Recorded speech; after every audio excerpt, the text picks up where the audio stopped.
चलो कल जो डिस्कस किया था उसमें कोई डाउट? नो सर, वो एक असाइनमेंट दिए तो उसका आंसर आया है। वो जो ट्रायंगल वाला दिए थे ना, यस सर। वो सॉल्व हुआ?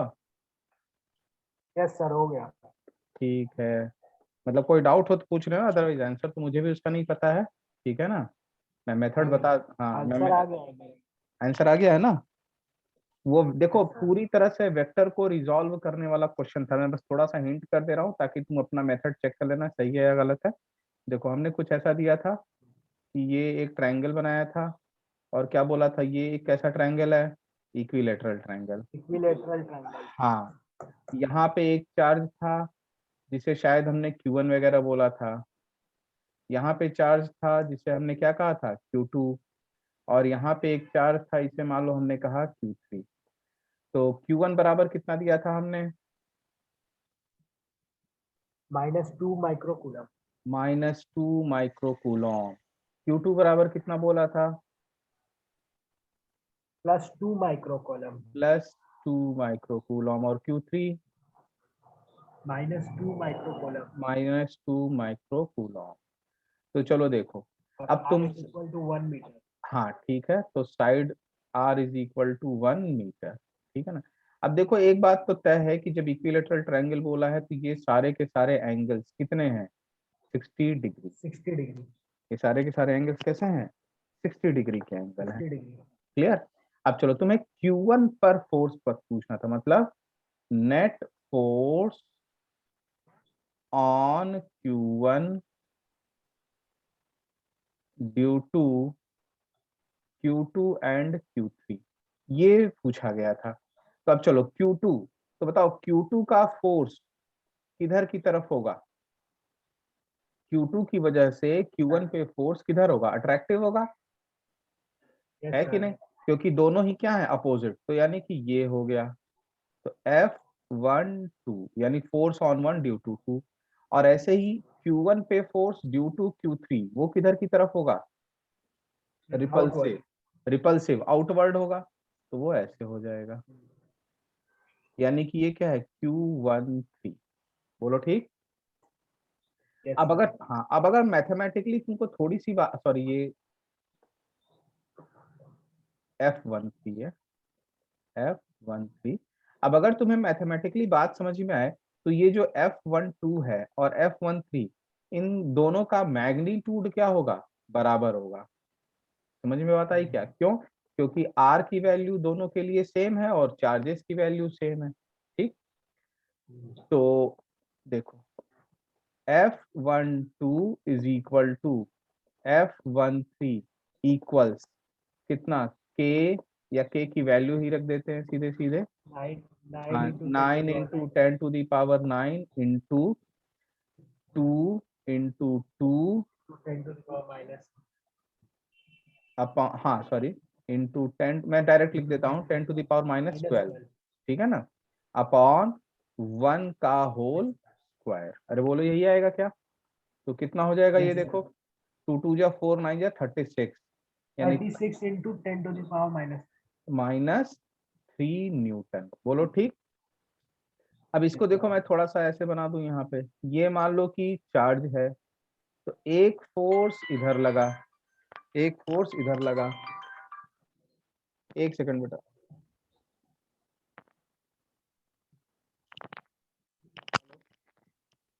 हेलो।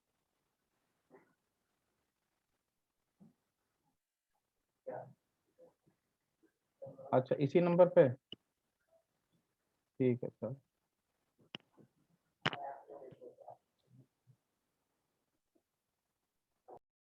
हेलो आयुष।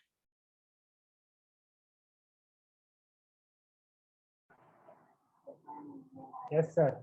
हाँ चलो कंटिन्यू करते हैं।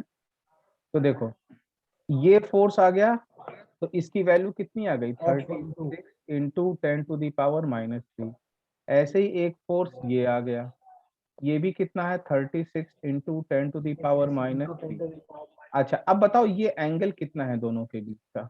ये ये एंग- 120। हाँ ये 120 डिग्री। तो अब जाहिर सी बात है, एफ नेट अगर हम निकालें तो एफ नेट बराबर क्या आ जाएगा, √2 मान लो मैं इसे f बोल दे रहा हूँ तो इसको भी f बोल दे रहा हूँ, तो वैल्यूज रख लेना, क्या हो जाएगा f square plus f square plus 2f square cos 120, क्या वैल्यूज रख के सॉल्व कर लेंगे, सॉल्व कर लोगे? यस सर, हो गया था मेरा। बस ठीक है, गुड, चलो तब आगे बढ़ते हैं। अच्छा, कल मैंने जो लेक्चर नोट्स भेजे थे, ठीक है ना, जो प्रिंट फॉर्म में होंगे टाइप किए हुए, उसमें भी न्यूमेरिकल्स थे, उन्हें देखा है कि नहीं तुमने? सर अभी उसको नहीं देखे, अभी वो हाँ, पहला वाला वो लिखे हैं, दूसरा ठीक तो है। अभी 2 पेज लिखे हैं। हाँ, उसे देख, उसी में से देख के नोट्स बनाओ, सब एज इट इज उसी को कॉपी पेस्ट करो, ठीक है ना। क्लास नोट्स यस जो सर, मैं वही भेज रहा हूँ, कॉपी में। हाँ, क्लास नोट्स केवल सर रेफरेंस। कॉपी में लिख ले रहे हैं, इम्पोर्टेंट इम्पोर्टेंट उसको हाईलाइट कर लेंगे, जो एकेडमिक क्वेश्चन है, और हाँ जो हाँ, बाकी है वो ठीक, ठीक है। जो क्लास नोट्स है केवल रेफरेंस पर्पस के लिए है, और जो मैं टाइप वाला भेज रहा हूँ उसी को कॉपी में लिखो। खैर चलो, अब कुछ और क्वेश्चंस की बात करते हैं। देखो, जैसे मान लो तुमसे कहा गया, नेक्स्ट क्वेश्चन है,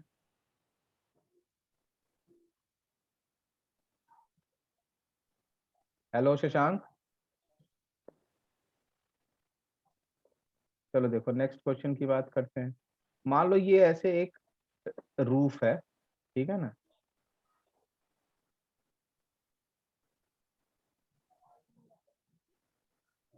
और यहां से दो पेंडुलम हैंग कर रहे हैं। देखो ये एक पेंडुलम हो गया, और ये एक दूसरा पेंडुलम हो गया, ठीक है ना। ये डिस्टेंस है r, ये डिस्टेंस है कितनी, r, ठीक है। और दोनों का लेंथ क्या है, length of each pendulum, length of each pendulum मान लो कितना है, l। और दोनों पेंडुलम के बीच का डिस्टेंस देखो यहाँ पे दिया हुआ कितना, r, ठीक है ना।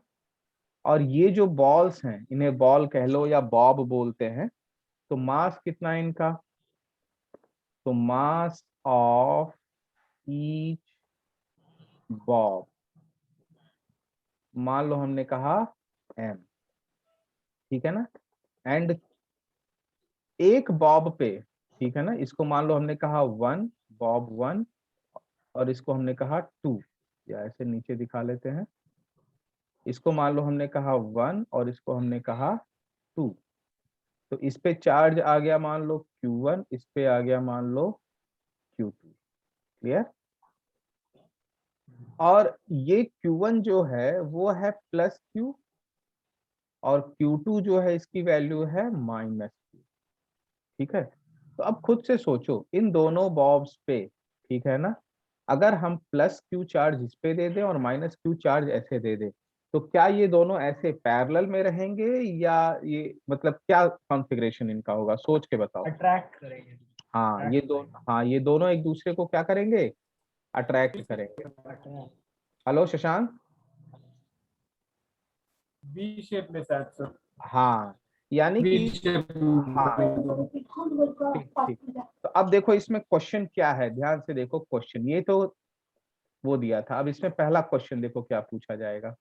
First question, find the distance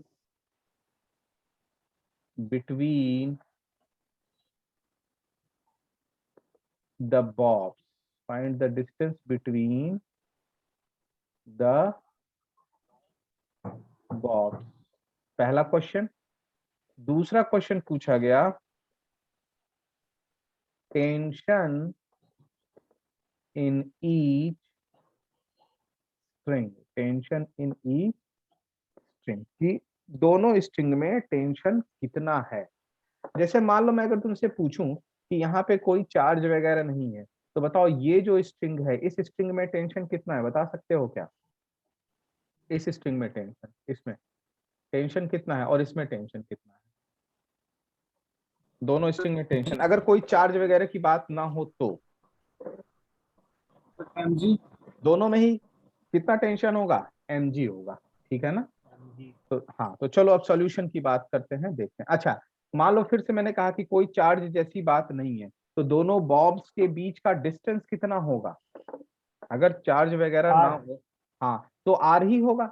लेकिन R। अभी, हाँ तो लेकिन अभी हमने, हाँ अभी हमने क्या किया कि चार्ज दे दिया, तो चार्ज दोनों पर पोलैरिटी क्या है, अपोजिट। देखो यहाँ पे पॉजिटिव और यहाँ पे निगेटिव, तो इस रीजन से दोनों एक दूसरे को क्या करेंगे, अट्रैक्ट करेंगे। तो अब देखो अट्रैक्ट करने पर क्या होगा, तो सॉल्यूशन की बात करते हैं अब।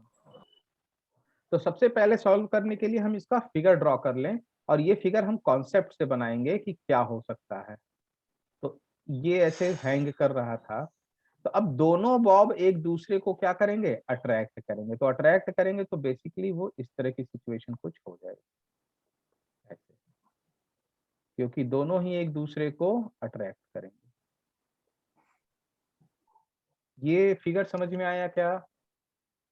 और Yes, ये, sir। हाँ, और ये दोनों के बीच की दूरी जो आर थी वो तो अभी भी रहेगी। भाई यहाँ पर तो ये फिक्स है, तो यहाँ पर तो कोई फर्क नहीं पड़ेगा, ये इन पॉइंट्स पे, Yes, sir। तो ये दूरी आर रहेगी। अच्छा, अभी भी जो लेंथ ऑफ पेंडुलम्स है वो अभी भी कितना रहेगा, एल रहेगा। तो मान लिया हमने कि ये जो न्यू डिस्टेंस है ये, तो हमने क्या कहा कि let the distance between bobs is x, यानी कि ये जो डिस्टेंस है हमने कितनी मान ली है, इसको एक्स मान लिया। ठीक है, अब चलो देखो एक्स मान लिया। अब एक बात बताओ, दोनों पे फोर्स की एनालिसिस करो, इस पे, ये मतलब बॉब 1 और बॉब 2। तो जरा फोर्स की एनालिसिस करते हैं और देखते हैं कि क्या क्या फोर्सेस और कैसे कैसे लग रहा है। तो सोचो ये बॉब 1 पे एक फोर्स किधर की तरफ लग रहा है, नीचे, कौन सा, mg लग रहा है क्या? जी, टेंशन। हाँ, और इसी तरह से एक दूसरा फोर्स इधर लग रहा है along द स्ट्रिंग, कौन सा फोर्स, टेंशन। और एक लग रहा है इधर, कौन सा फोर्स, इलेक्ट्रोस्टैटिक फोर्स है क्या? Static force। Yes, बोलो sir। ठीक। अच्छा, ऐसे ही अगर मान लो तुमसे बॉब, सर हाँ बोलो। सर मासेस की एक और भी प्रॉपर्टी होती है हाँ कि बोलो। अगर किसी चीज पे मास, किसी जैसे सर कोई भी मासेस है, हाँ तो दो मासेस को अगर एक साथ रखा जाए तो दोनों में ये प्रॉपर्टी, मासेस में ये हाँ, प्रॉपर्टी रहती है ग्रेविटेशन कि फोर्स वो की बात कर रहे हो। Gravitational force. हाँ जी, हाँ, देखो मैंने यहाँ पे लिखा, ग्रेविटेशनल फोर्स। हाँ गुड गुड, मैंने यहाँ पे लिखा नहीं है, लेकिन अभी जो मैंने नोट्स दिया था उस नोट्स में अगर तुमने पढ़ा हो, तो ग्रेविटेशनल फोर्स जी की सर, जो हाँ। मैग्नीट्यूड होता है वो इलेक्ट्रोस्टैटिक फोर्स के कंपैरिजन में नेग्लिजिबली स्मॉल होता है। ठीक है ना? तो Yes, इसलिए sir। Generally Yes। जब तक, हाँ तो इसलिए जनरली जब तक तुमसे But कहा 10 ना to the जाए, power -32। हाँ, इसलिए जब तक तुमसे कहा ना जाए तब तक तुम्हें क्या करना है, neglect gravitational force. Okay sir, okay sir. ठीक है ना, नेग्लेक्ट ग्रेविटेशनल फोर्स जब तक कहा ना जाए। हाँ, अगर किसी क्वेश्चन में तुमसे स्पेशली मेंशन कर दिया है कि नहीं तुम्हें ग्रेविटेशनल फोर्स को कंसीडर करना है, तब तो फिर बात ही अलग है। क्लियर? तो खैर, तो अगर हम ग्रेविटेशनल फोर्स को नेग्लेक्ट करें तो किसी भी बॉब पे यही फोर्स लग रहा है, ऐसे ही चाहे तो हम इस पे भी दिखाएं, तो इस पे नीचे की तरफ क्या लग जाएगा, mg, इधर की तरफ क्या लग जाएगा, Tension। t, और इधर क्या लग जाएगा, f। अब ये मत सोचना कि ये t और ये t1 t2 क्यों नहीं लिखा, क्योंकि देखो आइडेंटिकल है, दोनों का मास सेम, दोनों पे चार्ज सेम, समझ में आ रही है बात ना? तो इसलिए दोनों पे टेंशन क्या हो जाएगा, सेम। तो हमें देखो इसमें क्या क्या पता करना है, ये टेंशन की वैल्यू पता करनी है। सर, हाँ बोलो। टेंशन का कुछ कॉन्सेप्ट बता देंगे? टेंशन का टेंशन कॉन्सेप्ट, का। टेंशन मतलब ऐसे समझो कि स्ट्रिंग होती है तो वो नॉर्मली क्या होती है, स्लैक होती है। लेकिन जब उससे कोई हम ऑब्जेक्ट वगैरह जिसमें मास हो वो कनेक्ट कर देते हैं, ठीक है ना, तो स्ट्रिंग में जो फोर्स जनरेट होता है, स्ट्रिंग में फोर्स, उसी को हम टेंशन बोलते हैं। भाई जैसे एक स्ट्रिंग तुम ले लो, ठीक है ना, कोई धागा वगैरह ले लो, और उससे तुम कोई चीज बांध के और उसको हैंग कर दो, तो देखो स्ट्रिंग में क्या आ जाता है, टेंशन आता है। और जो ऑब्जेक्ट तुम हैंग करोगे जितना ज्यादा मास होगा उसमें टेंशन उतना ज्यादा होगा। ठीक है ना? क्योंकि सर लेंथ बढ़ेगी। देखो लेंथ बढ़ने की बात अभी हम नहीं बात कर रहे हैं, ठीक है ना, अभी हम लेंथ के बढ़ने की कोई बात नहीं कर रहे हैं। ठीक है ना, वो सब टॉपिक तुम्हारा अलग है। यहाँ पे अब मान लें, हाँ बोलो। टेंशन किस किस चीजों पे डिपेंड करता है? टेंशन किस किस चीजों पे डिपेंडेंट करता है? टेंशन डिपेंड करता है कि स्ट्रिंग के दोनों तरफ कितना फोर्स लगाया जा रहा है, ठीक है ना। टेंशन किस बात पर डिपेंड करेगा कि स्ट्रिंग के दोनों तरफ कितना फोर्स लगाया जा रहा है। तो यहाँ पे तो हम कोई फोर्स आर्टिफिशियली नहीं लगा रहे, एक्सटर्नल नहीं लगा रहे इस पॉइंट पे, देखो इस पॉइंट पे। लेकिन जो स्ट्रिंग का ये पॉइंट है, ठीक है ना, इस पे हमने एक मास हैंग किया, यहाँ पे देखो ये मास हैंग किया है और ये मास हैंग किया है। तो मास की वजह से जो फोर्स आया दैट इज mg, वो इस स्ट्रिंग के इस पॉइंट पे लग रहा है। तो इसी वजह से mg टेंशन पूरा यहाँ पे आ गया। बोलो ठीक है। हालांकि इसमें इलेक्ट्रोमैग्नेटिक फोर्स और भी बहुत सारी चीजें आती हैं, लेकिन मैं बस एक थोड़ा सा हिंट कर दे रहा हूँ फिलहाल इस जगह पे, ताकि तुम समझ जाओ कि टेंशन कहाँ से जनरेट होती है, ठीक है ना। तो खैर, हमारा यहाँ पे जो डिस्कशन का टॉपिक था कि हाँ दोनों में फोर्स। तो अब जरा हम किसी एक बॉब को उठा लेते हैं। तो हमने ये एक बॉब ऐसे कंसिडर किया। तो चलो, इधर फोर्स लग रहा है क्या, F। और ये F की वैल्यू क्या हो जाएगी, देखो K Q square upon x square होगी कि नहीं होगी। ध्यान से देखो ये फोर्स, देखो दोनों के बीच की दूरी कितनी है, ये डिस्टेंस दोनों के बीच का कितना है, x। तो दोनों के बीच जो इलेक्ट्रोस्टैटिक फोर्स लगेगा उसकी वैल्यू कितनी हो गई, k Q upon x square. भाई देखो दोनों का मैग्नीट्यूड तो सेम है, भले पोलैरिटी अलग है। तो Q square upon x square. नीचे क्या फोर्स लगा भाई, देखो mg। जी। और हाँ, और इधर की तरफ क्या फोर्स लग गया, टेंशन T, ठीक है ना। और अब ये सिस्टम किसमें है, इक्विलिब्रियम, मतलब system is in equilibrium. System is in equilibrium. बोलो ठीक है क्या, सिस्टम किसमें है, इक्विलिब्रियम में है, ठीक। इक्विलिब्रियम में। हाँ, तो ध्यान से देखो, जब सिस्टम इक्विलिब्रियम में हो गया, ठीक है ना, तो तुमने पढ़ा होगा लामीस थ्योरम, अगर याद आ रही है तो। याद है क्या लामीस थ्योरम, जी सर। ठीक है ना। तो अब देखो हाँ लामीस सर। थ्योरम लगाएंगे कैसे। मान लो कि ये जो एंगल है ये कितना है, थीटा। ये एंगल देखो कितना है, थीटा, ठीक है ना। तो जाहिर सी बात है ये एंगल भी कितना होगा, थीटा होगा कि नहीं होगा, दिख रहा है। इसका मतलब अगर हम बात करें एंगल्स की, तो ये एंगल कितना है, थीटा। और ये एंगल अगर पूछा जाए कितना है तो क्या बोलोगे, 90। 90 माइनस थीटा।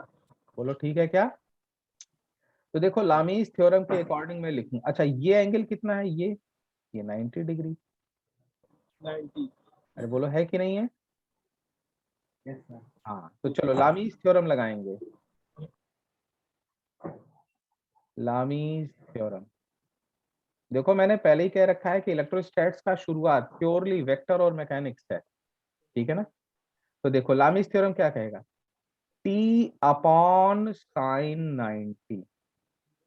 भाई देखो फोर्स और उसके सामने का एंगल का साइन इज इक्वल टू, अब हम ले रहे हैं mg को, तो क्या लिखेंगे, mg अपॉन, और इसके सामने का एंगल, तो ये पूरा एंगल कितना है, ध्यान से देखो ये पूरा एंगल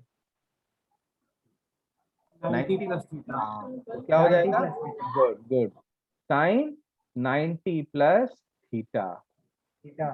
हाँ इज इक्वल टू, अब f के लिए क्या लिखेंगे, देखो f अपॉन, तो f के लिए तो ये पूरा एंगल हमें लेना है, तो ये कितना हो जाएगा 180 माइनस थीटा, कितना हो जाएगा, 180 माइनस हाँ theta. Good, sine 180 minus. 180 minus theta. ये इक्वेशन कैसे बनी, समझ में आया क्या, यस सर। ये इक्वेशन, ठीक है ना, ये इक्वेशन। अब ध्यान से देखो, इस इक्वेशन में तुम्हें नोन और अननोन क्या है, तो ये t क्या है तुम्हारे लिए, अननोन, ठीक है ना। और f क्या है, अननोन। अननोन इसलिए क्योंकि हमें x की वैल्यू नहीं मालूम। लेकिन ये वाला टर्म जो है, देखो ये वाला पूरा टर्म, ये हमारे लिए नोन है। तो एक बार हम इन दोनों को कंसीडर करेंगे तो t निकलेगा, और एक बार इन दोनों को कंसीडर करेंगे तो हमें क्या मिलेगा, x की वैल्यू। समझ में आ रहा है क्या?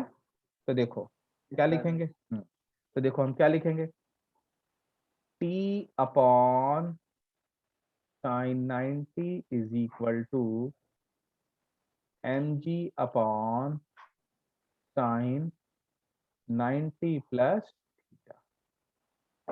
ये समझ में आया क्या? तो देखो साइन 90 प्लस थीटा कितना होता है, sine theta, sine 90 plus theta कितना होता है, साइन थीटा, ठीक।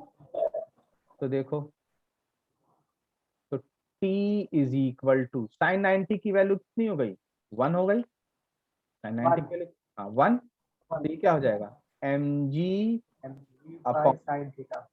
Sign theta. Sine theta. अरे समझ में आया क्या? Yes sir. ऐसे ही दूसरा क्या था हमारा, जी तो टेंशन की वैल्यू आ गई, टेंशन। ऐसे ही दूसरा इक्वेशन क्या था हमारा, कि mg upon sine 90 plus theta is equal to f, और f की जगह क्या लिख सकते हैं हम, के Q square upon x square x square upon by sine theta sign 180 minus theta. Minus. अरे ठीक, तो अब बताओ, साइन 9 इसको हम फिर से लिख दे रहे हैं ऐसे, mg upon sine 90 plus theta कितना होगा, साइन थीटा, ठीक है। साइन थीटा, हाँ, और साइन 180 माइनस थीटा,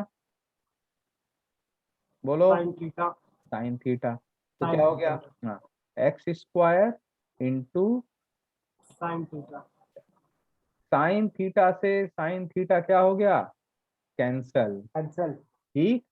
तो अब बताओ, एक्स स्क्वायर बराबर K Q square upon M G, तो बताओ यहाँ से x की वैल्यू कितनी आ जाएगी, x की वैल्यू, रूट ओवर हाँ, 2 under q root upon mg। K Q square upon M. क्या ये बात समझ में आ रही है, यस सर। बोलो क्लियर है क्या? तो ये क्या आ गया, distance between the box, distance between the box, बोलो क्लियर है, यस सर। ठीक। चलो अब नेक्स्ट क्वेश्चन की तरफ बढ़ते हैं, देखो, चलो नेक्स्ट क्वेश्चन की तरफ बढ़ते हैं। देखो, मान लो तुमसे कहा गया कि ये एक ऑब्जेक्ट है और ये दूसरा ऑब्जेक्ट, ठीक है ना। इनिशियली इस पे चार्ज है Q और इस पर चार्ज है कैपिटल Q, बोलो ठीक। देखो, ऑब्जेक्ट 1 और ऑब्जेक्ट 2, ऑब्जेक्ट 1 पे initially charge small q, object 2 पर इनिशियली चार्ज कैपिटल Q, ठीक है ना।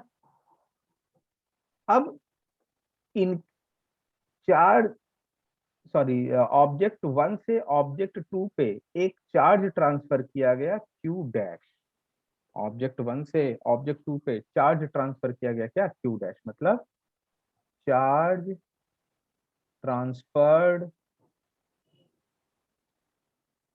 Charge transferred from 1 to 2 is Q dash, ठीक है ना। तो तुम्हें क्या बताना है, क्वेश्चन कि what is the value of Q dash so that the force between, so that the force between the two objects is maximum। मेरा क्वेश्चन समझ में आया क्या? देखो, एक ऑब्जेक्ट था 1, एक ऑब्जेक्ट था 2, ऑब्जेक्ट 1 पे इनिशियली स्मॉल q चार्ज और ऑब्जेक्ट 2 पे initially capital Q charge, object 1 से 2 पर एक चार्ज ट्रांसफर किया गया Q डैश, ठीक, जैसे मान लो कि इनके बीच का डिस्टेंस मान लो कितना है x, मानने की बात कर रहे हैं, हालांकि x का कोई मतलब नहीं है। तो मैं पूछूं कि ट्रांसफर करने के पहले दोनों के बीच कितना फोर्स लग रहा था, तो तुम बोल दोगे कि force F is equal to K small q into capital Q upon x square. बोलो ठीक। लेकिन अभी क्या किया गया, चार्ज ट्रांसफर कर दिया गया, तो ट्रांसफर करने के बाद यहाँ कितना बचा Q माइनस क्यू डैश, और यहाँ कितना बचा Q प्लस क्यू डैश।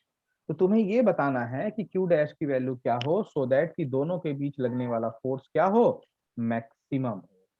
बोलो क्लियर है? Yes sir. ठीक है ना? जी सर। हाँ, तो ये मैं तुम्हें दे रहा हूँ एज अ होमवर्क, सोचना, अच्छा क्वेश्चन, ये होमवर्क के लिए क्वेश्चन दिया है मैंने तुम्हें, ठीक। ट्राई करना, इसमें डिफरेंशिएशन वगैरह का यूज है, अच्छा क्वेश्चन है, कल डिस्कस करेंगे। नेक्स्ट क्वेश्चन पे आते हैं। चलो देखो नेक्स्ट क्वेश्चन, जैसे मान लो ये एक ऐसा सिस्टम, ऐसे लाइन बनाया गया है, यहाँ पे एक चार्ज रखा गया 1 कूलॉम का, ठीक है ना, यहाँ पे एक चार्ज कितने कूलॉम का रख दिया गया, 1 कूलॉम का, ठीक। अब यहाँ इस तरह से देखो, कुछ चार्जेस रखे गए,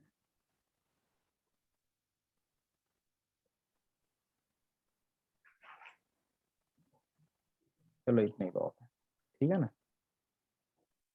ये दूरी मान लो, ये, इसको मान लो तुम 1 मीटर, ठीक है ना। इस दूरी को मान लो तुम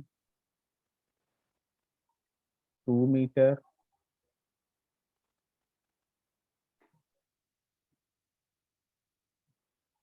इसे मान लो तुम 3 मीटर, ठीक है ना। और इस तरह से करके यहाँ पे ये पहला चार्ज था, दूसरा, तीसरा, चौथा, पांचवा, छठवां, और इस तरह से 10वां चार्ज। तो ये दूरी मान लो कितनी कह दी गई, 10 मीटर। कितनी कह दी गई, 10 मीटर, ठीक है ना। और ये जो चार्ज है, जैसे ये है Q1, Q2, Q3, Q4, Q5, Q6 और Q10। तो जो Q1 की वैल्यू है, ठीक है ना, वो है 1 कूलॉम, इसकी वैल्यू है 8 कूलॉम, इसकी वैल्यू है 27 कूलॉम, इसकी वैल्यू है 64 कूलॉम, एंड सो ऑन, ठीक है ना। ये कॉन्फ़िगरेशन समझ में आ रहा है कि नहीं आ रहा है, क्या हो रहा है? जी सर। वो समझ में आ रहा है? तो तुम्हें बताना है, और ये मान लो कि पॉइंट O है, ठीक है ना, ये। तो तुम्हें क्या बताना है कि फाइंड नेट फोर्स, और ये सारे के सारे क्या हैं तुम्हारे, मान लो कि पॉजिटिव पोलैरिटी है, ठीक है ना। Find net force on the charge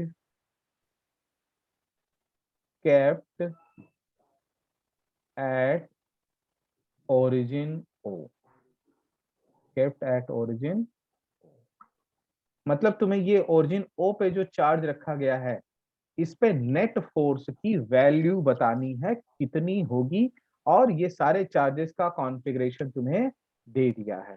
समझ में आया क्या? Yes sir. हाँ, polarity sir.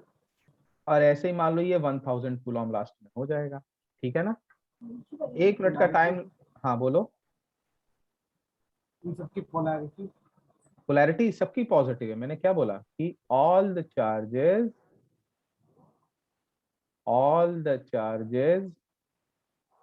are positive, all the charges are positive, clear है? अब 1 मिनट का टाइम लो, सोचो, फिर मैं डिस्कस करता हूँ इसे कि कैसे सॉल्व होगा, ठीक है। सोच लो सब लोग।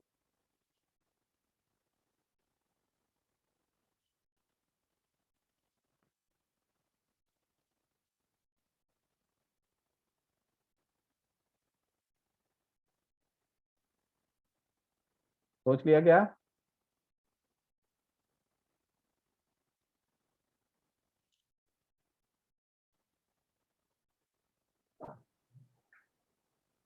आयुष?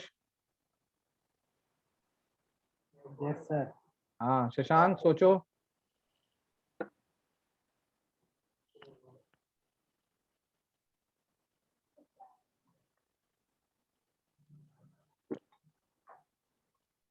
चलो डिस्कस करते हैं भाई, ध्यान से देखो।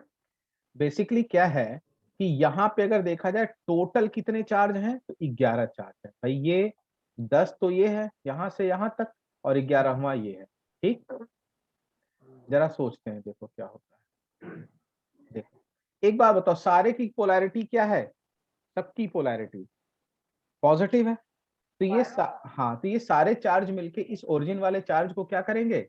रिपेल करेंगे। बोलो है कि नहीं है?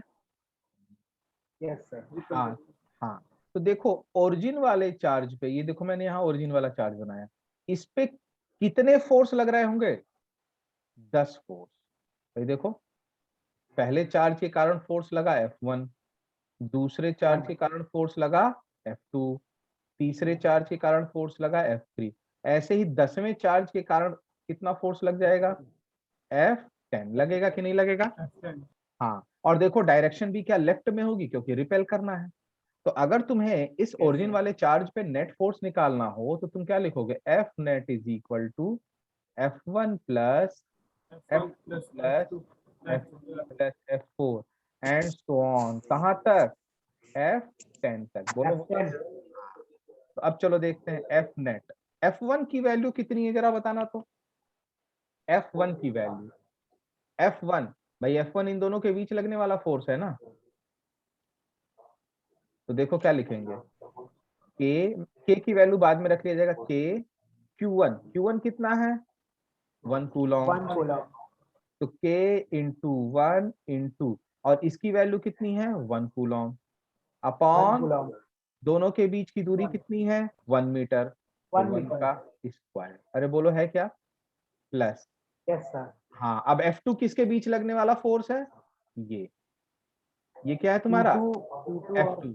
तो ये क्या हो जाएगा? के इंटू 8 8, कूलम। हाँ इंटू 1 1 अपॉन 2 का 2 का स्क्वायर स्क्वायर। होगा क्या? Plus yes F, sir. हाँ F3 की वैल्यू। तो F3 ये देखो इनके बीच लगने वाला फोर्स है क्या? तो F3 को क्या लिखेंगे? के इंटू 27 इंटू 1 अपॉन 3 का स्क्वायर। अब क्या तुम्हें एक पैटर्न दिख रहा है इसमें? तो यस। हाँ, तो अगर पैटर्न दिखे तो तुम आसानी से बोल सकते हो कि नेक्स्ट क्या है? के इंटू 64 इंटू 1 अपॉन 4 का स्क्वायर, F4 तक। और ऐसे ही अगर मैं 10वां फोर्स लिखने की बात करूं तो तुम क्या लिखोगे? के into 1000 into 1000 into 1 upon upon 10 का 10 का स्क्वायर। स्क्वायर। अरे ठीक है क्या? अब जरा यस ध्यान से सर। देखो, ये देखो क्या बचेगा? के इंटू 1 बचेगा क्या? या मैं इसको के ही लिख दे रहा हूँ, के इंटू 1 क्या लिखूं? के बचेगा प्लस, यहाँ पे क्या बचेगा? 2 के। ये क्या बचेगा? 2 के। 2 के 2 के। गुड, प्लस यहाँ पे क्या बचेगा? 3 के। 3 के गुड। अब फिर से पैटर्न दिखने लगा होगा, क्या बचेगा? 4 के अप टू 4 के 10 के, प्लस यही है 10 क्या? के। 10 के। तो अब ये कुछ दिख रहा है पैटर्न, पहचानते हो क्या इस पैटर्न को? इसे कहते हैं हाँ एरिथमेटिक प्रोग्रेशन। कैसे देखो, यस सर। यस अगर सर। हाँ PP अगर हम के कॉमन ले लें तो क्या बचेगा? 1 plus 2 1 plus plus 3 up to 10। और इसकी वैल्यू कितनी होती है? इसकी वैल्यू कितनी होगी पता होना चाहिए। अरे सीरीज है, 1 से 10 तक का सम कितना होता है? अरे 55, ये रटा होना चाहिए। 9। हाँ यस सर। हाँ, तो कितना हो जाएगा बताओ? या तो तुम इसको याद रखो कि 1 प्लस 2 प्लस 3 अप टू 10 कितना होता है? 55। या तुम चाहो तो इसको अरिथमेटिक Yes, sir, प्रोग्रेशन के 55 हो जाएगा। मैं वही बता रहा हूँ, या तो तुम याद वैसे याद रहे तो बेटर है कि 1 से लेकर फर्स्ट टर्म और लास्ट टर्म को यस सर हाँ ठीक है ऐड ना, करके n/2 तक। हाँ लेकिन अगर ये रटा हुआ रहे कि 1 से 10 तक की सीरीज का सम होता है 55, तो यानी आंसर कितना आ जाएगा तुम्हारा 55k। 5k। और अब चाहो तो वैल्यू रख लो 55 into 9 into 10 to the power 9। बोलो क्लियर है 9। क्या? ठीक है यस ना, सर। अब इसको सॉल्व कर लो, आंसर आ जाएगा। 495 into 10 to the power 9। लिख भी देते हैं 495 into 10 to the power 9 newton. बोलो क्लियर हो गया? Yes sir. चलो नेक्स्ट पे आते हैं। तो देखो हमने कूलॉम्स लॉ का सीखा कि कूलॉम्स लॉ क्या है, और फिर उस पर छोटे छोटे कुछ न्यूमेरिकल्स हमने डिस्कस किए। ठीक, अब हम बात करते हैं कुछ और। ध्यान से देखो, हम बोलेंगे vector form of Coulomb's law. अब हम बात करेंगे vector form of Coulomb's law.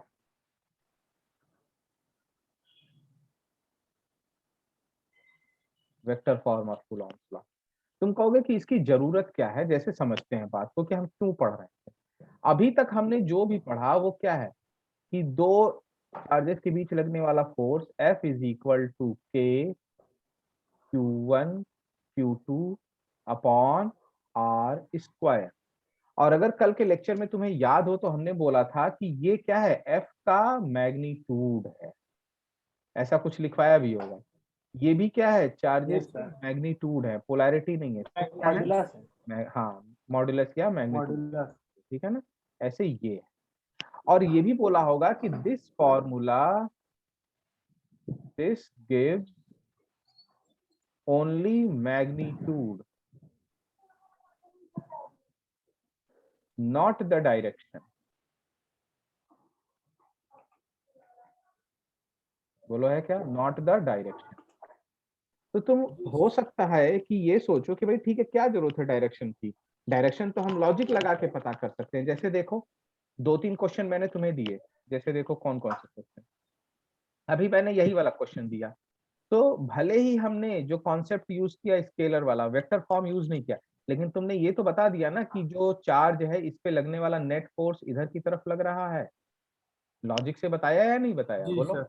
बता दिया। जी फिर सर। ऐसे ही देखो, मैंने शुरुआत में एक कल वाला क्वेश्चन डिस्कस किया, देखो ये, इसमें भी हमने लॉजिक से बता दिया कि भाई देखो एक इधर जा रहा है एक इधर जा रहा है, तो नेट फोर्स क्या होगा, इधर आ जाएगा।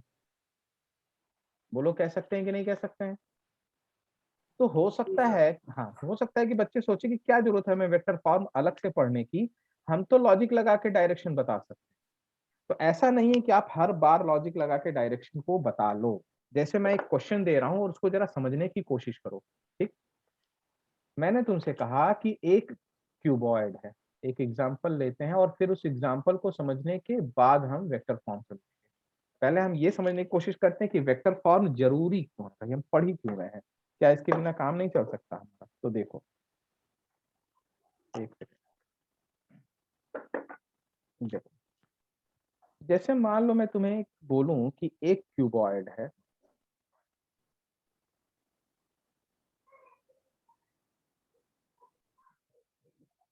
क्यूबॉइड, तो क्यूबॉइड क्यूब कुछ भी हो सकता है,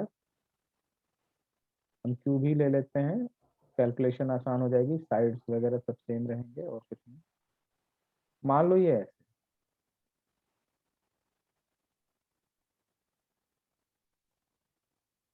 ऐसे, ठीक है ना, हमने एक क्यूब ले लिया। अब तुमसे कहा जाए कि इस क्यूब के सारे कॉर्नर्स पे चार्जेस रख दिए गए, इस क्यूब के सारे कॉर्नर्स पे क्या रख दिए गए, चार्ज। ठीक है ना, चार्ज रख दिए गए। मैंने तुमसे क्या कहा कि side of cube, side of cube मान लो हमने कहा आर, और चार्ज जो सब पे रखा गया है वो मान लो हमने कहा क्यू। पॉजिटिव ही ले लो, कोई फर्क नहीं पड़ता है, क्योंकि हमें कॉन्सेप्ट सीखना है, पॉजिटिव नेगेटिव से कोई। मान लो कि पॉजिटिव क्यू हम लिख दे रहे हैं इसको, पॉजिटिव, इसको हमने बोला 1 2 3 4 5 6 7 8, ऐसे ये सारे। अब अगर मैं तुमसे पूछूं, ध्यान से देखना क्या क्वेश्चन है, ये पहले ये कॉन्फ़िगरेशन समझ में आया कि नहीं आया, क्या है यस बोलो, सर। समझ में आया? जी सर। अब हाँ, तो अब मैं क्वेश्चन Yes, पूछता हूँ जी सर। कि find the magnitude, find the magnitude and direction of net force acting on charge 3। क्या पूछा गया कि इस चार्ज पे देखो 3, इस पे एक्ट करने वाला नेट फोर्स कितना है। और जाहिर सी बात है कि इस पे फोर्स 1 के कारण भी लग रहा है, 2 के कारण, 4 5 6 7 8 सबके कारण लग रहा है। तो उन सबके कारण मिल के जो नेट फोर्स होगा उसका मैग्नीट्यूड और डायरेक्शन ये तुम्हें बताना है। अब जरा तुम इस क्वेश्चन को, पहले क्वेश्चन समझ में आया कि नहीं आया ये बताओ। आ गया सर। आ गया? अब जरा तुम सोचो आ गया इस सर। क्वेश्चन, हाँ अब इस क्वेश्चन को, ये जो फॉर्मूला यहाँ पे लिखा हुआ है ये, जरा सोचो कि इससे सॉल्व करने की कोशिश करो, कैसे सॉल्व करोगे सोचो। अगर तुमसे कहा जाए कि इसे सॉल्व करने की कोशिश करो तो कैसे सॉल्व करोगे? मतलब कुल मिला के प्रॉब्लम है, तुम चाहो वेक्टर तो, फॉर्म मिलेगा सर। हाँ मतलब ये प्रॉब्लम सर है, हर तरफ से मिलेगी। हाँ प्रॉब्लम है, उसको तुम अगर सॉल्व करने की कोशिश करो तो इतना आसानी से सॉल्व नहीं होगा। क्यों? क्योंकि बहुत सारे फोर्सेस हो जाएंगे, फिर उन सब की डायरेक्शन अलग अलग, प्रॉब्लमैटिक। इसीलिए अच्छा सोचो, ये तो फिर भी मैंने एक बड़ा ही सिंपल सा क्यूब ले लिया है, हो सकता था कि कोई प्रिज्म वगैरह ले लें या कोई और शेप ले लें। तो यानी कि सिंपल प्रॉब्लम्स को सॉल्व करने के लिए स्केलर फॉर्म, ये कौन सा फॉर्म कहलाता है कूलॉम्स लॉ का? Scalar form. Scalar form. हाँ, तो स्केलर फॉर्म छोटे छोटे प्रॉब्लम्स को सॉल्व कर सकता है, और हम लॉजिक लगा के डायरेक्शंस पता कर सकते हैं। लेकिन जब सिचुएशन कॉम्प्लेक्स हो, जैसे कि मैंने एक यहाँ पे बनाई ये सिचुएशन, या इससे भी कॉम्प्लेक्स सिचुएशन, तो फिर आप स्केलर फॉर्म से सॉल्व करना मुश्किल है। ऐसा नहीं है कि सॉल्व नहीं कर पाओगे, हो जाएगा, लेकिन बहुत मुश्किल है। तो इसी सिचुएशन को सॉल्व करने के लिए हम हेल्प लेते हैं किसकी? Vector form of Coulomb's law की। बोलो बात समझ में आ रही है क्या? किसकी हेल्प लेते हैं? वेक्टर फॉर्म ऑफ जी सर। कूलॉम, हाँ कूलॉम्स लॉ। तो अब देखो vector form of Coulomb law मैं डायरेक्ट लिख दूंगा क्या है, ठीक है ना? तो देखो वेक्टर फॉर्म, और फिर इसी क्वेश्चन को उसका एग्जांपल लेके सॉल्व करें। तो वेक्टर फॉर्म क्या है देखो, एफ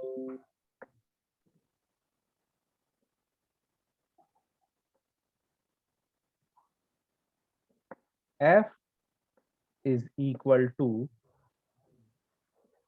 के Q1 Q2 upon mod of R vector का क्यूब इंटू आर। ये है vector form of Coulomb's law. बोलो ठीक, ये क्या है? Vector form of Coulomb's law. देखो एफ क्या है? Electrostatic force. और दोनों एफ में डिफरेंस देखो, यहाँ मैंने मॉडुलस दिया हुआ, यहाँ मॉडुलस नहीं दिया हुआ। क्यों? क्योंकि यहाँ मैं इसके मैग्नीट्यूड की बात कर रहा था, स्केलर की बात कर रहा था, लेकिन यहाँ पे क्या बात कर रहा हूँ? वेक्टर। और के तो कांस्टेंट है, डजन, ये स्केलर वैल्यू है Q1 Q2। और ध्यान से देखो यहाँ Q1 Q2 मैंने मॉड में रखा है, यहाँ मॉड में नहीं रखा है, ठीक है ना? तो इंपॉर्टेंट पॉइंट्स देखो क्या क्या है इस फॉर्मूले में। Put the values of Q1 and Q2 with their polarity, with their polarity। देखो यहाँ पे सिर्फ Q1 Q2 का मैग्नीट्यूड रखना था इसमें, लेकिन यहाँ पे तुम्हें Q1 Q2 को कैसे रखना है, put the values along with their polarity. के साथ। यानी अगर Q1 पॉजिटिव तो पॉजिटिव के साथ, और Q2 निगेटिव तो निगेटिव, माइनस का साइन यहाँ पे जरूर आएगा। बोलो ठीक है क्या? और R क्या है? Yes sir. तो R देखो, हाँ तो R क्या है, दोनों के displacement vector,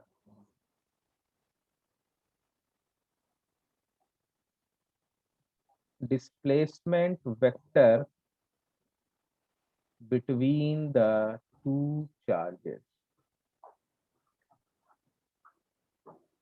displacement vector between the two charges, ये है तुम्हारा पूरा vector form.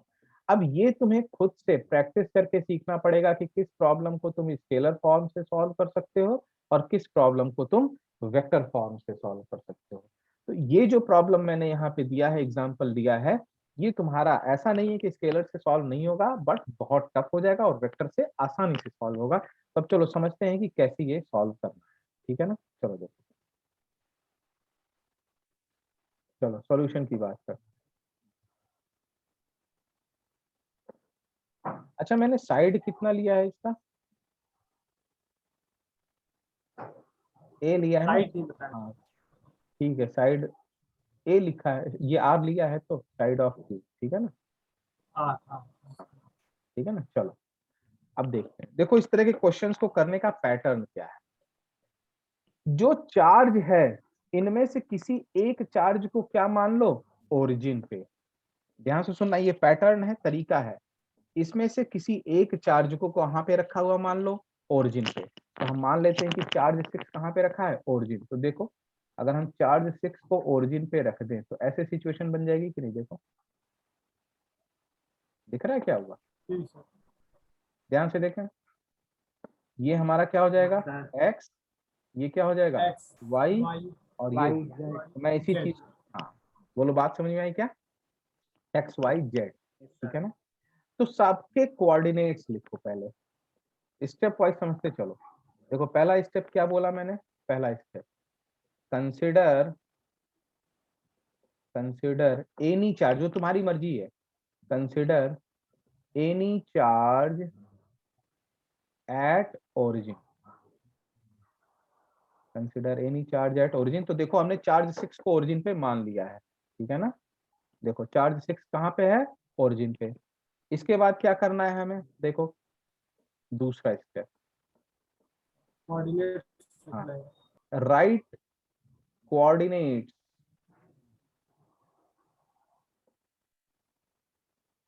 Of each charge,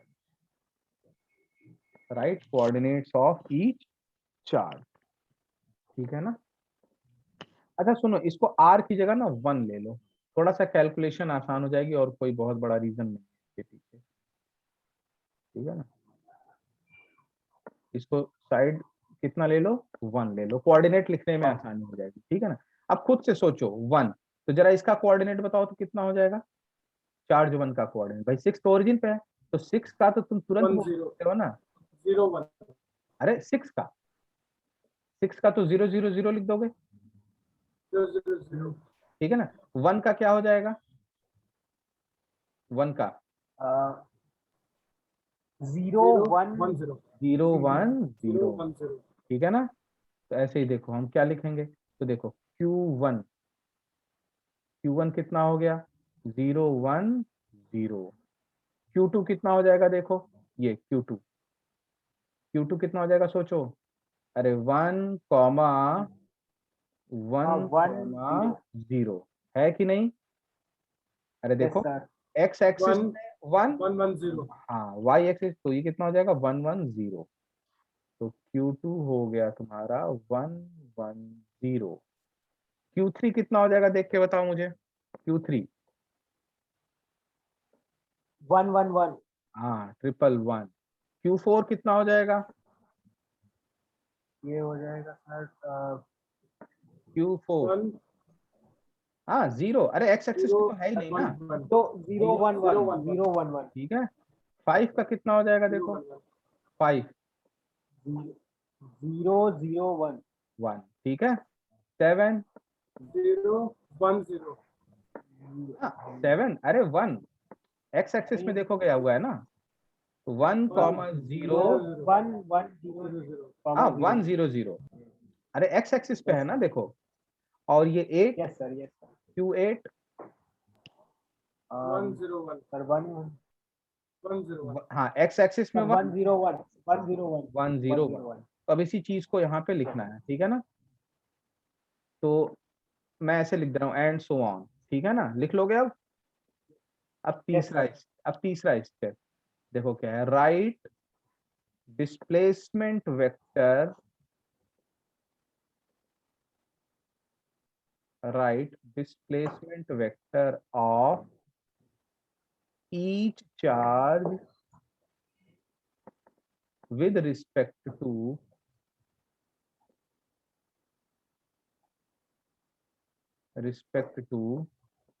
the charge where net force is to be calculated।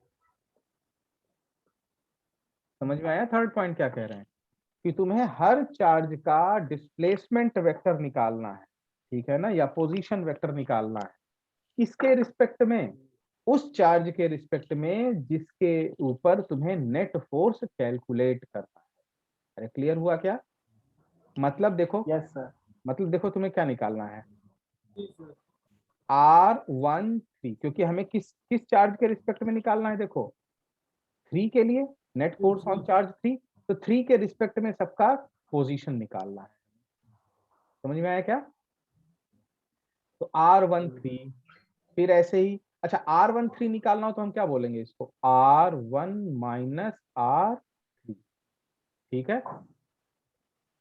तो बताओ R13 क्या हो जाएगा, सोचो R13, R1 माइनस R3, तो R1 कितना है देखो Yes, sir. तुम्हारा, R1 देखो, अगर इसको मैं पोजीशन वेक्टर में लिखूं तो क्या मैं सिर्फ और सिर्फ जे कैप लिख सकता हूँ, देखो इसे, Yes, sir. Yes, sir.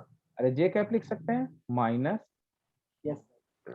R3 की वैल्यू कितनी है देखो, I cap plus J cap plus Plus J के K cap, cap plus K K cap cap. ठीक है। तो Yes, इसे sir. क्या लिखेंगे, माइनस आई, Bracket. हाँ ब्रैकेट लगा लो, आई प्लस जे प्लस के। K cap. अब हाँ मतलब देखो कैप अगर लगाना भूल भी जाए तो अंडरस्टूड हो जाएगा, ठीक है। तो ये कितना आ जाएगा देखो, जे से जे क्या हो गया, कैंसिल, ये कितना आ गया, minus I Minus I cap minus K cap. Minus के। ऐसे ही तुमसे पूछा जाए R23, तो R23 कितना हो जाएगा, R2 R2 minus R3. Minus R3, R2 minus R3 हाँ तो R2 कितना है देखो, I cap I plus cap J cap plus plus J J cap. Cap, तो ये कितना है, I cap plus J cap minus I cap plus J I cap cap plus plus J cap plus K प्लस cap. K cap, तो ये कितना आ जाएगा देखो, आई जे कैंसिल, कितना आ गया, माइनस के कैप आ गया क्या। plus K K cap cap. तो Yes, ऐसे sir. ही क्या 1/1 R83 निकाल सकते हैं क्या, Yes, sir. जी सर देखो कैलकुलेशन थोड़ा लेंथी है लेकिन स्टेप वाइज इसीलिए बता रहे हैं, ठीक है। तो R83, तो इसको क्या लिख देंगे, R8 माइनस R3, R8 कितना है, आई कैप प्लस के I cap, cap plus K K cap. cap I cap plus के कैप, तो K ये हो cap. जाएगा आई कैप प्लस के cap minus I cap. I cap I plus J cap cap plus K प्लस cap. जे cap plus के cap, तो देखो I और J आई cancel हो जाएगा. के, आई के कैंसिल, तो कितना बचा, minus of Minus J cap. J cap, अब बचा क्या, Yes, sir. ठीक है ना। तो हमने देखो ये 3 स्टेप इतना कंप्लीट कर लिया, ठीक है ना। अब अगर तुमसे पूछा जाए F F force on 3 due to 1, ठीक है ना, force on 3 due to 1, sorry एक चीज तो One. देखो गड़बड़ कर दी मैंने, 3 पे पूछना था ना फोर्स, F31 ना, तो यहाँ हाँ, तो यहाँ R3, force of 1 due to 3।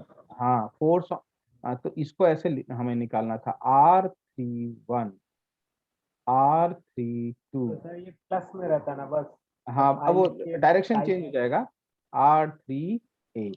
बोलो क्लियर है क्या? यस सर, ठीक है ना? यस सर, तो बेसिकली इस सब में माइनस लग जाएगा, तो माइनस लगाएंगे तो ये भी प्लस हो गया, ये भी क्या हो गया प्लस, ये भी क्या हो गया प्लस।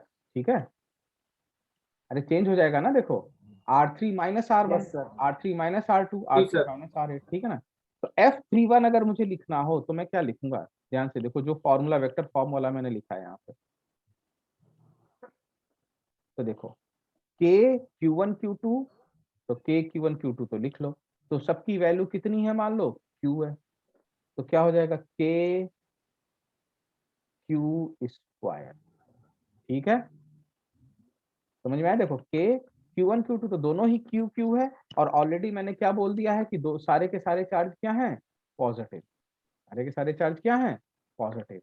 ठीक, अब ध्यान से देखो R वेक्टर, ठीक है ना, तो R वेक्टर, तो F31, तो उसके लिए R वेक्टर क्या हो जाएगा, R31, तो क्या लिखोगे R31, यानी कि I cap plus K cap, बोलो ठीक है क्या, I cap plus K cap upon mod का क्यूब, तो इसका मॉड, यानी कि अच्छा इसका मॉड क्या आएगा, देखो अंडर रूट 1 का 1 स्क्वायर, का स्क्वायर 1 का स्क्वायर, प्लस 1 का स्क्वायर। हाँ, और इस पूरे का क्यूब। ये समझ में आया कैसे निकला, बोलो भाई, जी सर। किसी को डाउट, आयुष शशांक किसी को डाउट? नो सर, हाँ, ऐसे ही अगर तुमसे पूछा जाए F force on 3 due to 2, तो क्या कहोगे, के क्यू स्क्वायर, और F32 यानी R32 तो कितना है, के कैप अपॉन, और इसके मॉड का क्यूब, तो इसका मॉड कितना है, देखो अंडर रूट 1 का स्क्वायर, अरे केवल के है ना, बोलो, और इस यस पूरे सर, का क्यूब। जी सर। समझ में आया क्या? तो क्या ऐसे ही जी सर। हम F38 निकाल सकते हैं, बोलो? Yes sir, yes F38 sir, निकालेंगे तो ये भी क्या हो जाएगा, yes sir. K Q square और 38, यानी कि J cap upon under root 1 square का क्यूब। बोलो समझ में आ गया? तो क्या ये हमने जी सर। चार्ज सी पर अलग अलग चार्जेस के कारण फोर्स निकाल लिया? तो अगर तुमसे पूछा जाए एफ नेट की वैल्यू, अगर तुमसे पूछा जाए एफ नेट की वैल्यू,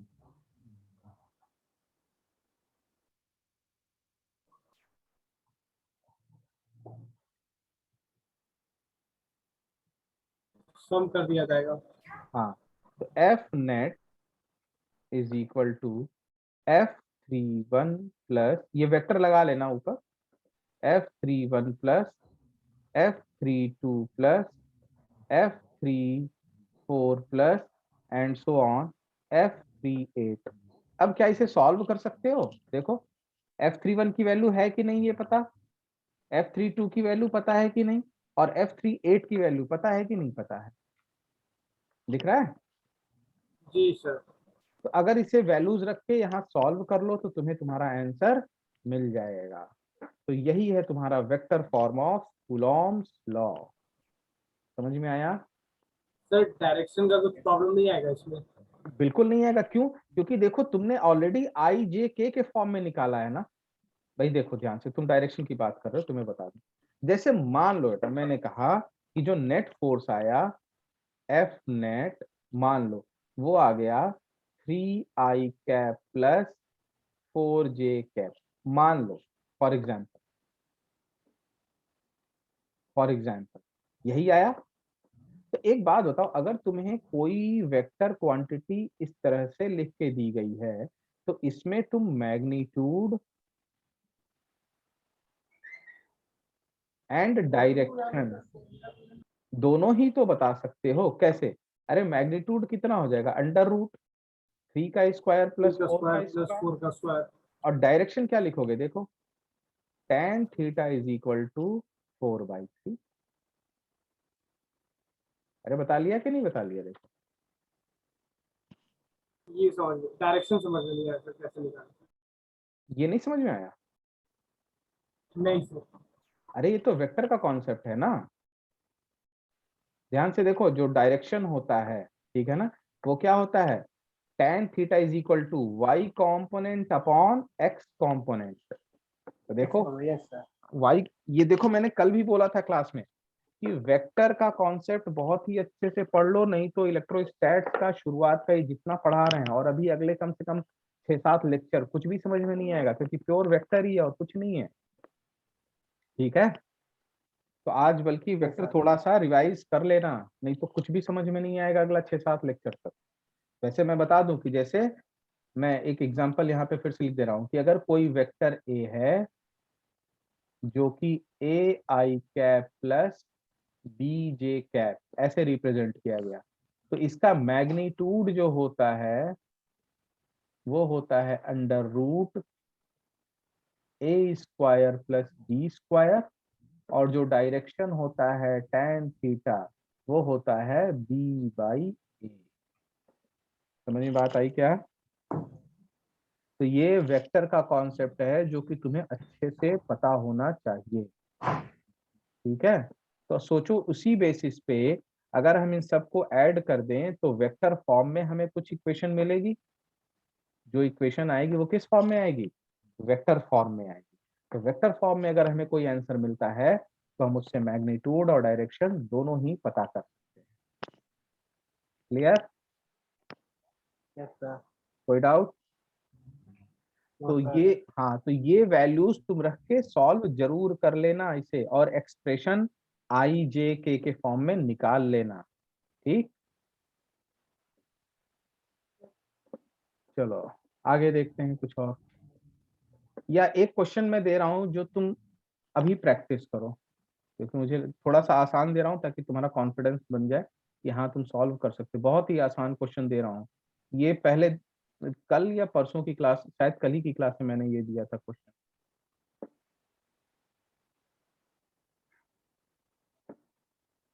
ये क्वेश्चन दे रहा हूँ, इसे सॉल्व करो। ये हो गया 1 कूलॉम, सब कैलकुलेशन बहुत आसान रहेगी, 1 कूलॉम, ठीक है। और ये भी 1 metre, 1 metre, 1 metre, 1 metre, 1 metre, ठीक है ना। ये है ए बी, या 1 2 लिख लेते हैं, 1 2 3 4। सिंपल सा क्वेश्चन कि find net force on one due to all the other charges.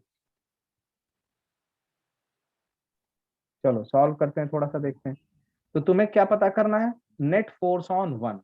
तो देखो मान लो नेट फोर्स ऑन वन कितना है, एफ, यानी कि net force on one F.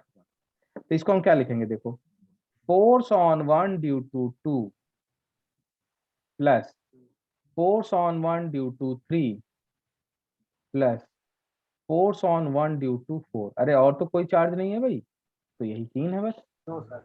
ठीक।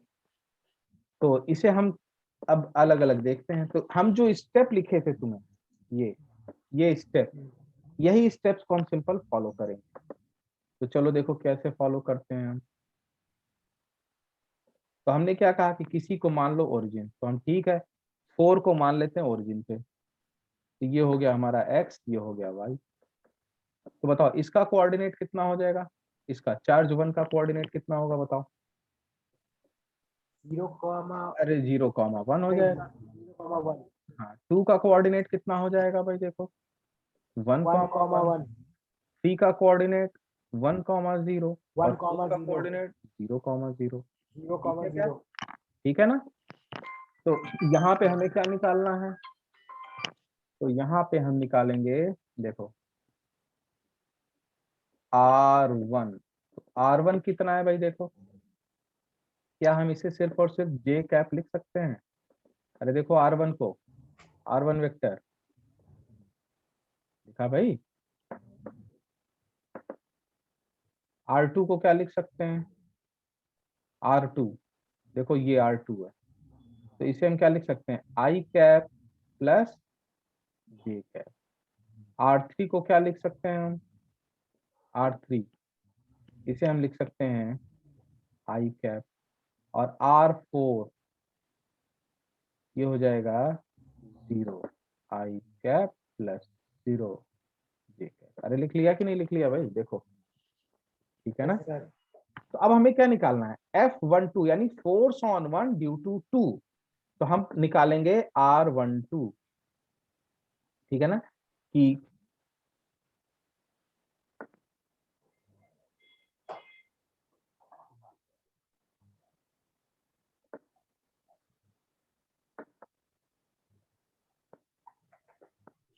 तो देखो R12, तो R12 को क्या कहेंगे? R1 minus R2। तो R1 कितना है? J। और R2 कितना है? तो minus I minus J। Cancel होके कितना बच, सॉरी उल्टा कर दिया, आई नहीं कैंसिल। हाँ ये कैंसिल होगा J। तो ये वैल्यू आ गई माइनस आई कैप। ऐसे ही हाँ, R13, तो R1 minus R3, R1 minus R3। तो R1 यानी कि तुम्हारा कितना हो गया? J माइनस R3 यानी I, ठीक है ना? तो J माइनस I आ गया। और R14 ये कितना हो जाएगा? R1 minus R4। देखो F12 निकालना है तो R12, F13 निकालना है तो R13, और F14 निकालना है तो R14, ठीक? तो R1 माइनस R4, तो R1 माइनस R4, तो देखो J माइनस 0 यानी कि सिर्फ और सिर्फ क्या बचा? J cap. पहले यहां तक का स्टेप समझ में आ रहा है कि नहीं आ रहा? क्या हुआ भाई? देखो, ठीक। अब नेक्स्ट आगे देखो। तो अब तुमसे अगर पूछा जाए F12, तो ये क्या लिखोगे? K इंटू, और सारे चार्जेस मैंने कितने बोल दिए? Q, शायद Q ही तो बोला है ना? अच्छा 1 कूलॉम, तो कितना हो जाएगा? K इंटू 1 ठीक है। और अब क्या लिखेंगे? R12 का वेक्टर, R12 का वेक्टर कितना है? Minus I cap, minus I cap. यार रुको, मैं 1 मिनट पहले फॉर्मूले के फॉर्म में लिख दूं तब और क्लियर। इसको हम ऐसे लिखेंगे K Q1 Q2 upon mod R12 का क्यूब इंटू R12 वेक्टर, ठीक है। अब वैल्यूज रखेंगे तो शायद तुम्हें क्लियर होगा। तो K इंटू 1 और R12 हमने कितना निकाला भाई? देखो जरा, R12 हमने निकाला है, कहाँ गया? Minus I cap. कितना निकाला है? Minus I cap upon R12 का क्यूब। तो मॉड ऑफ R12 यानी कि अंडर रूट -1 का स्क्वायर और इस पूरे का क्यूब। ये क्लियर हुआ कि नहीं हुआ? पहले ध्यान से देखो। तो ये कितना हो जाएगा? देखो ये हो जाएगा डिनोमिनेटर में 1 और ये k, तो ये हो जाएगा माइनस KI कैप। ये समझ में आया कैसे आ गया भाई? चलो देखो, इसीलिए ये वाला कराया ताकि आसान हो, ताकि तुम थोड़ा सा कॉन्फिडेंस में आओ कि हाँ हो जाएगा। ऐसे ही F13, तो क्या लिखेंगे? K Q1 Q2 upon mod R13 mod का क्यूब इंटू R13 वेक्टर। तो देखो अब इसकी वैल्यूज, तो K इंटू 1। अब R13 देखो हमने कितना निकाला है? तो R13 आया है माइनस आई प्लस जे। R13 आया है minus I cap plus J cap upon, और इसका मॉड अगर लें तो अंडर रूट -1 का होल स्क्वायर प्लस 1 का होल स्क्वायर और इस पूरे का क्यूब। तो ये कितना हो जाएगा देखो, 1 + 1 2 और √2 और उसका क्यूब, तो क्या ये 2√2 हो जाएगा? देखो भाई,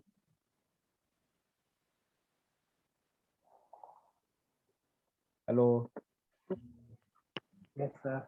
हाँ, तो ये कितना हो गया देखो, -k/2√2 i - j। ये क्लियर हुआ? देख लो भाई यस कैलकुलेशन। सर। ऐसे ही F14 ये सब वेक्टर्स हैं, F14 vector is equal to, इसको हम क्या लिखेंगे, k q1 q2 upon mod mod of R14 vector का क्यूब इंटू R14 वेक्टर, तो k इंटू 1 अपॉन R14 कितना है भाई, R14 j कैप। ये कैप। हाँ, तो ये हो जाएगा, देखो इसको तो ऐसे लिख दो, j कैप, और ये हो जाएगा √1 का स्क्वायर और इस पूरे का क्यूब। बोलो ठीक। चलो, तो ये कितना हो जाएगा तुम्हारा देखो 1, तो क्या ये हो जाएगा के जे कैप। देखो सबको सॉल्व करोगे तो कितना आ जाएगा, के जे कैप। तो एफ नेट, हाँ, तो एफ नेट क्या हो जाएगा, F net is equal to, add कर दें। हाँ, तीनों को ऐड करेंगे तो क्या आएगा देखो, -a आई कैप, ठीक है ना, -k/2√2 आई कैप -j कैप प्लस के जे कैप।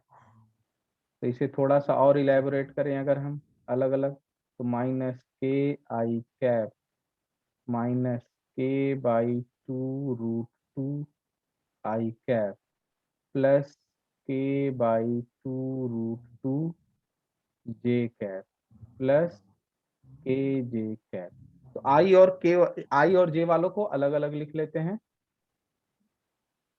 आई और जे इन सबको क्या करते हैं, अलग अलग लिख लेते हैं, ठीक है ना। तो देखो आई जे को अलग लिखेंगे तो क्या होगा, तो देखो यहाँ से -k कॉमन ले लेते हैं, ठीक है ना, तो क्या बचेगा, F net is equal to -k common ले लिया हमने, तो ये बचेगा 1 - 1/2 रूट, सॉरी -k कॉमन लिया ना तो प्लस √2 आई कैप प्लस, और यहाँ से k कॉमन लेंगे तो ये भी क्या हो जाएगा, k कॉमन लिया 1 + 1/2√2 ठीक है। ये एक्सप्रेशन कैसे, ये एक्सप्रेशन कैसे बना, समझ में आया कि नहीं आया? Yes sir. ठीक है, तो अब देखो ये पूरा एफ नेट आ गया, देखो आई जे, आई और के फॉर्म में, आई जे के इनके फॉर्म में हमारा एफ नेट आ गया, वेक्टर फॉर्म में आ गया। हाँ वेक्टर फॉर्म में। अब जैसा मैंने यहाँ पे अभी सिखाया था कि कोई भी चीज अगर वेक्टर फॉर्म में हो तो तुम उसका डायरेक्शन और मैग्नीट्यूड निकाल सकते हो। तो अगर तुमसे पूछा जाए कि व्हाट इज द डायरेक्शन, पहले डायरेक्शन की ही बात कर लेते हैं, डायरेक्शन, तो डायरेक्शन tan थीटा बराबर क्या बोला गया, magnitude of j upon I, ठीक है ना। तो देखो मैग्नीट्यूड ऑफ j, हाँ, 1 + 1/2√2 अपॉन, और आई का माइनस के साथ, तो -1 + 1/2√2। तो देखो ये कैंसिल होके क्या बचेगा, tan थीटा इक्वल टू -1, इसका मतलब theta is equal to 135, 135 degree. Clear. Yes. अब देखो ये आंसर आया, अब Yes, चेक sir. करो जरा, भाई तुम खुद से सोचो, जो यहाँ पे नेट फोर्स आएगा वो ऐसे ही तो आएगा। देखो yes sir, net force yes ऐसे सर, आएगा कि नहीं आएगा? तो जरा सोचो, नेट फोर्स अगर ऐसे आया तो सर ये, हाँ, तो ये पूरा एंगल कितना हुआ? 135 135 डिग्री। डिग्री हुआ कि नहीं हुआ? यस और सर, कल अगर तुमने ये क्वेश्चन ध्यान दो तो ऐसे ही आंसर आया था हमारा। बोलो yes clear? Sir, yes sir. Sir वो स्केलर फॉर्म में आया था, ये वेक्टर फॉर्म में है। हाँ, ये बात समझ में आई कि नहीं आई कि वो चीज किस फॉर्म में थी? Yes sir, scalar. और ये किस फॉर्म में है? वेक्टर। और वेक्टर फॉर्म में वेक्टर अगर सर। कोई चीज दिया हुआ है हमें तो हम उससे डायरेक्शन, मैग्नीट्यूड सब निकाल सकते हैं। तो ऐसे ही क्या यस मैग्नीट्यूड सर, भी निकाल लेंगे, एफ नेट का मैग्नीट्यूड। तो ये क्या हो जाएगा देखो, अंडर रूट, ठीक है ना, माइनस के 1+1/2√2 इस पूरे का होल स्क्वायर प्लस के 1+1/2√2 इस पूरे का होल स्क्वायर। अब इसे अगर सॉल्व कर लो तो तुम्हें तुम्हारा आंसर मैग्नीट्यूड मिल जाएगा। और वो ऑलरेडी हमने कल की क्लास में देखा था, इसको सॉल्व करना, देखना वही आंसर आएगा। बोलो क्लियर है क्या? ठीक है। तो ये हमने आज डिस्कस किया है vector form of Coulomb's law, ठीक है ना। यानी देखो, scalar form of Coulomb law, vector form of Coulomb law, ये दो अलग अलग लॉज नहीं है, दोनों एक ही हैं। बस, हाँ, बस एक स्केलर फॉर्म है और एक वेक्टर फॉर्म। तो जो स्केलर फॉर्म है वो सिर्फ मैग्नीट्यूड देता है, और यूनिट डायरेक्शन। दोनों की, और यूनिट दोनों की डिफरेंट हो जाएगी। यूनिट अरे नहीं, सॉरी, क्वांटिटी जैसे स्केलर क्वांटिटी में है, वो वेक्टर क्वांटिटी हो जाएगा। नहीं, जो एक्सप्रेशन आएगा वो देखो, यहाँ पे एक्सप्रेशन ये आया है, तो ये एक्सप्रेशन किस फॉर्म में है? Vector form. वेक्टर। और जो स्केलर वाला था, जैसे यहाँ पे हमने शायद सॉल्व किया, कल की क्लास में बताएं। हाँ कल की क्लास में, अच्छा यही वाला है मान लो। तो ये जो आता है यहाँ पे, अगर इसको यस, सॉल्व करो तो जो आंसर आएगा वो किस फॉर्म में रहेगा? वो स्केलर फॉर्म में स्केलर रहेगा, फॉर्म। जिसका खाली मैग्नीट्यूड रहेगा, हाँ, डायरेक्शन नहीं तो रहेगा। स्केलर फॉर्म, तो यहाँ पे जो डायरेक्शन है, अगर मान लो हमें डायरेक्शन पता करनी हो तो डायरेक्शन कैसे पता करेंगे? Own logic. वेक्टर फॉर्म में करेंगे। नहीं, ओन लॉजिक, इस वाले में खुद का लॉजिक लगा के तब पता करेंगे, ठीक है ना, यहाँ पे। लेकिन अगर इस वाले में पता करें, देखो यहाँ पे इसमें पता करेंगे तो डायरेक्शन के लिए ये है सीधे सीधे फॉर्मूला कि tan थीटा बराबर क्या होगा? तो component of J upon component of I, और तुम्हें डायरेक्टली डायरेक्शन मिल जाएगा। यहाँ कोई लॉजिक लगाने की जरूरत नहीं। क्लियर हो गया? Yes sir. ठीक है ना। तो आज का लेक्चर मैं कोई होमवर्क बहुत ज्यादा नहीं दूंगा, क्योंकि जो मैंने आज डिस्कस किया इसी को तुम रिवाइज करो और इस क्वेश्चन को खुद से सॉल्व करने की कोशिश करना। पहले इसे यहाँ देखो, मैंने थोड़ा अधूरा छोड़ा हुआ है, कंप्लीट करना, ट्राई करना, और समझ में आ जाएगा। अच्छा, जो आज का लेक्चर है, क्लास नोट्स तो मैं भेज दूंगा जो अभी पढ़ाया है, और लेक्चर नोट मैंने जो कल भेजा है उसमें ऑलरेडी इंक्लूडेड है। अगर तुम देखोगे तो उसमें vector form already Coulomb's law का इंक्लूडेड है, ठीक है ना, इसलिए वो आज नहीं भेजूंगा। ठीक, ठीक है ना। सर एक बार और, एक बार वेक्टर पढ़ लेंगे फिर से, हाँ देखो, मैंने जैसे क्या कहा, वेक्टर बारे में। वेक्टर ही नहीं, तुम्हें वेक्टर पढ़ना है, और पूरा का पूरा क्या कहते हैं, मैकेनिक्स भी अच्छे से आना चाहिए, क्योंकि आगे जैसे जैसे हम बढ़ेंगे अब, तो तुम देखोगे कि मैकेनिक्स पूरा यूज हो रहा है। वर्क पावर एनर्जी का कॉन्सेप्ट यूज होगा, सेंटर ऑफ मास का कॉन्सेप्ट, कोलिजन का कॉन्सेप्ट, रोटेशनल, मतलब बहुत सारे कॉन्सेप्ट्स यहाँ पे यूज होंगे, ठीक है। तो इन्हें अच्छे से यस सर। पढ़ के तब आना, ठीक है ना। चलो ठीक है, ओके।